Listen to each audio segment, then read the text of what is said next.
हमने लिया है 1 किलो चटनी कबाब बनाने के लिए। अब हम इसकी छोटी छोटी सी बोटियाँ करके कीमा बना लेंगे। इस तरह से पहले हम छोटी छोटी सी बोटियाँ कर लेंगे ताकि मशीन में अच्छी तरह से कीमा बन जाए। इसको हमने धो कर रख दिया था, पानी इसका निकल चुका है। अब हम इसका कीमा बना लेंगे। क्योंकि हम बीफ तुर्किश चटनी कबाब की रेसिपी लेकर आए हैं, उसके लिए हम चटनी बनाएंगे। 1 अदद मैंने ये टमाटर लिया है, 3 बड़ी बड़ी हरी मिर्च, अदरक का टुकड़ा, लहसुन, गोल लाल मिर्च, पुदीना, धनिया, कूटा हुआ भुना हुआ ज़ीरा, ये सब हम बारीक पीस लेंगे। नमक लेंगे हस्बे जायका, इसकी चटनी बना लेंगे मज़ेदार। पहले हम कीमा लेंगे। कीमा मैंने लिया है 1.5 पाव। 1 अदद प्याज लिया है, बिल्कुल बारीक चॉप कर लिया है। इस तरह से इसका पानी निचोड़कर बिल्कुल खुश्क करके हम कीमे में मिक्स कर लेंगे ताकि कबाब हमारे नरम ना हो और पानी निकल जाए। प्याज का थोड़ा कड़वा सा पानी होता है, पानी निचोड़कर हम कीमे में मिक्स कर लेंगे। 2 अदद हरी मिर्च चॉप कर ली हैं बिल्कुल बारीक, ये मिक्स कर लेंगे।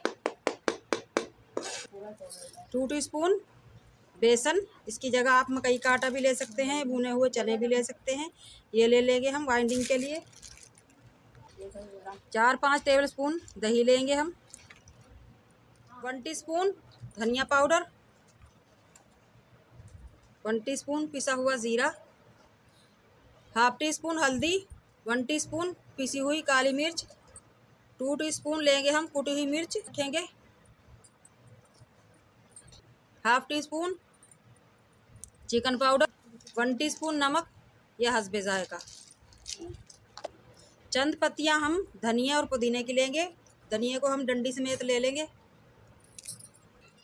इस तरह से हम बारीक बारीक काट लेंगे। धनिया पुदीना दोनों की डंडियां लेंगे, इनसे खुशबू होती है बहुत ही मज़ेदार। कबाब के लिए जो हमने चटनी बनाई थी उसको भूनते हुए आखिर में हम ये हरी प्याज 1 ली है मैंने, ये ले लेंगे। 4-5 हरी मिर्च ये इस तरह से काट ली है, ये भी मिक्स कर लेंगे चटनी में। पहले हम चमचे की मदद से मिक्स करेंगे, उसके बाद हाथ की मदद से अच्छी तरह से मसाले मिक्स कर लेंगे कीमे में। अच्छी तरह से हाथ की मदद से मसाला मिक्स कर लिया है मैंने लिए में। रख दूंगी 15 से 20 मिनट के लिए राइस होने के लिए। रख दिया था राइस होने के लिए, राइस हो चुका है। अब हम इसके कबाब बनाकर दिखाते हैं। इस तरह से हम लेंगे, हाथ पे थोड़ा सा पानी लगा लेंगे, छोटे या बड़े आप अपनी मर्ज़ी से कर सकते हैं। हल्का सा पानी लगाएंगे, इस तरह से हाथ की मदद से दबा दबा कर बनाएंगे ताकि अंदर हवा ना रहे, वरना टूट जाते हैं हमारे कोफ्ते कबाब।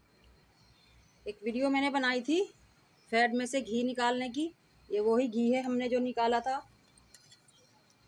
माशाल्लाह बिल्कुल देसी घी की शक्ल है और जायका भी वही दानेदार। हमारा ये घी बनकर तैयार हो चुका है, आप देख सकते हैं, नज़दीक से दिखाती हूँ मैं।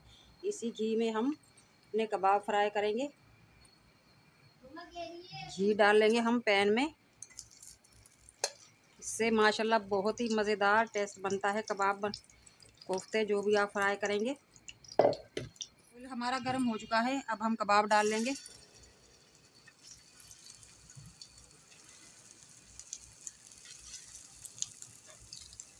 4 से 5 मिनट हो चुके हैं, कबाब हमने रख दिए थे फ्राई होने के लिए। अब हम पलट कर देखते हैं। बिस्मिल्लाहिर्रहमानिर्रहीम। माशाल्लाह गोल्डन होना शुरू हो चुके हैं हमारे ये तुर्की बीफ कबाब चटनी वाले, बहुत ही मज़ेदार। इसी तरह हम पलट लेंगे, आराम से पलटेंगे ताकि कबाब हमारे टूटे ना। इसी तरह का हमें कलर चाहिए। इसी तरह हम सारे हमारे माशाल्लाह दोनों तरफ से गोल्डन हो चुके हैं। अब हम निकाल लेंगे। बिस्मिल्लाह। चटनी जो हमने पीस कर रखी थी वो भून लेंगे। थोड़ा सा ऑयल ले लेंगे चटनी भूनने के लिए, 4 से 5 टेबलस्पून। माशाल्लाह बहुत ही मज़ेदार तुर्की चटनी कबाब के लिए हमारी ये चटनी भूनकर तैयार हो चुकी है। माशाल्लाह बहुत ही अच्छी खुशबू आ रही है इसमें पुदीने और धनिया हरी मिर्च की। अब हम इसमें डाल लेंगे हरी प्याज, हरी मिर्च, हरी प्याज के पत्ते, वाइट प्याज। इन्हें हम हल्का सा भून लेंगे, इनका क्रिस्पीपन ख़त्म नहीं करेंगे हम। 1 से 2 मिनट इनकी भुनाई करेंगे बस।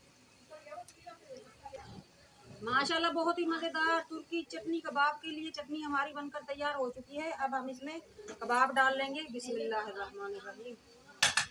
हल्का सा मिक्स कर लेंगे इन्हें, बहुत ज़्यादा मिक्स नहीं करेंगे।